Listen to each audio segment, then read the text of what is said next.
Assalamualaikum warahmatullahi wabarakatuh. Saya Hani Latifah dari Akuntansi Pagi S1. Nama saya Maharani Sabila Nanda Putri. Saya dari mahasiswa S1 Akuntansi Pagi semester 2. Saya Melani Maudina Nurhadi dari mahasiswa S1 Akuntansi Pagi. Perkenalkan, nama saya Nabila Fadia dari semester 2 Akuntansi Pagi. Pengertian leasing. Perusahaan sewa guna usaha di Indonesia lebih dikenal dengan nama leasing.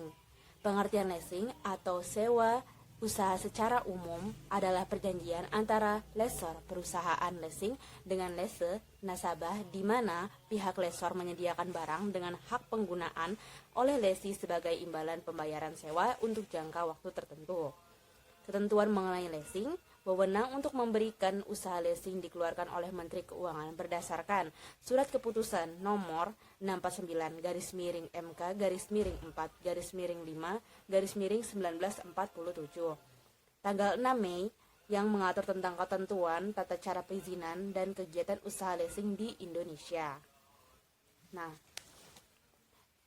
lembaga pembiayaan menurut ketentuan ini dimungkinkan untuk melakukan salah satu dari kegiatan pembiayaan seperti 1. Sewa guna usaha, 2. Modal ventura, 3. Anjak piutang, 4. Pembiayaan konsumen, dan 5. Kartu kredit. Baik, di sini saya akan menjelaskan tentang pihak-pihak yang terlibat dalam leasing. Yang pertama ada lessor. Lessor adalah perusahaan leasing yang membiayai keinginan para nasabahnya untuk memperoleh barang modal. Yang kedua ada lessee, adalah nasabah yang mengajukan permohonan leasing kepada lessor untuk memperoleh barang modal yang diinginkan. Yang ketiga ada supplier, yaitu pedagang yang menyediakan barang yang akan di-leasing sesuai perjanjian antara lessor dan lessee. Dalam hal ini, supplier juga dapat bertindak sebagai lessor. Yang ketiga ada asuransi, merupakan pihak yang akan menanggung resiko. Kegiatan leasing dapat dilakukan dengan dua cara, yaitu yang pertama melakukan sewa guna usaha sebagai opsi bagi leasing, yang kedua melakukan sewa guna usaha dengan tanpa hak opsi bagi leasing. Praktik transaksi finance leasing dibagi dalam bentuk-bentuk sebagai berikut. Yang pertama ada direct finance leasing, dan yang kedua ada sales and leaseback.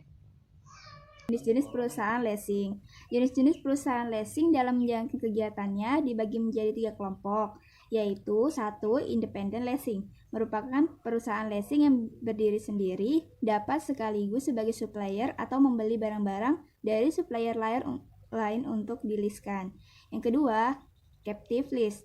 Dalam perusahaan leasing jenis ini, produsen atau supplier mendirikan perusahaan leasing dan yang mereka leaskan adalah barang-barang milik mereka sendiri. Tujuannya yaitu untuk meningkatkan penjualan sehingga mengurangi penumpukan barang di gudang atau toko. Yang ketiga, lease broker. Perusahaan jenis ini kerjanya hanyalah mempertemukan keinginan lease untuk memperoleh barang modal kepada pihak lessor untuk dileaskan. Jadi dalam hal ini, lease broker hanya sebagai perantara antara pihak lessor dengan pihak lease. Selanjutnya, perjanjian leasing. Perjanjian yang dibuat antara lessor dengan lease disebut lease agreement, di mana dalam perjanjian tersebut memuat kontrak kerja bersyarat antara kedua belah pihak, yaitu lessor dan lease. Isi kontrak yang dibuat secara umum memuat sebagai berikut. 1. Nama dan alamat lease. 2. Jenis barang modal yang diinginkan. Yang ketiga, jumlah atau nilai barang yang dileaskan. Yang keempat, syarat-syarat pembayaran. Dan yang kelima, syarat-syarat kepemilikan atau syarat lainnya. Yang terakhir, sanksi-sanksi apabila lease ingkar janji. Jika seluruh persyaratan sudah disetujui, maka pihak lessor akan menghubungi supplier untuk negosiasi barang dan menghubungi pihak asuransi untuk menanggung resiko kemacetan pembayaran oleh lease. Biaya-biaya yang dikeluarkan dalam kegiatan leasing. Setiap fasilitas leasing yang diberikan oleh perusahaan leasing akan dikenakan berbagai macam biaya. Besar kecilnya biaya tersebut ditentukan oleh masing-masing perusahaan leasing. Biaya yang dibebankan terdiri dari, pertama, biaya administrasi yang besarnya dihitung per tahun. Yang kedua, biaya materai untuk perjanjian. Yang ketiga, biaya bunga terhadap barang yang dileasekan. Yang keempat, premi asuransi yang disetor kepada pihak asuransi. Contoh perusahaan leasing. Yang pertama, PT Bima Multi Finance. Perusahaan ini bergerak dalam pembiayaan mobil. Bima Finance menawarkan souvenir untuk aplikasi yang disetujui, serta pembayaran angsuran tepat waktu. Yang kedua, ada PT BFI. Perusahaan ini fokus pada industri, pembiayaan alat berat, dan kendaraan bermotor.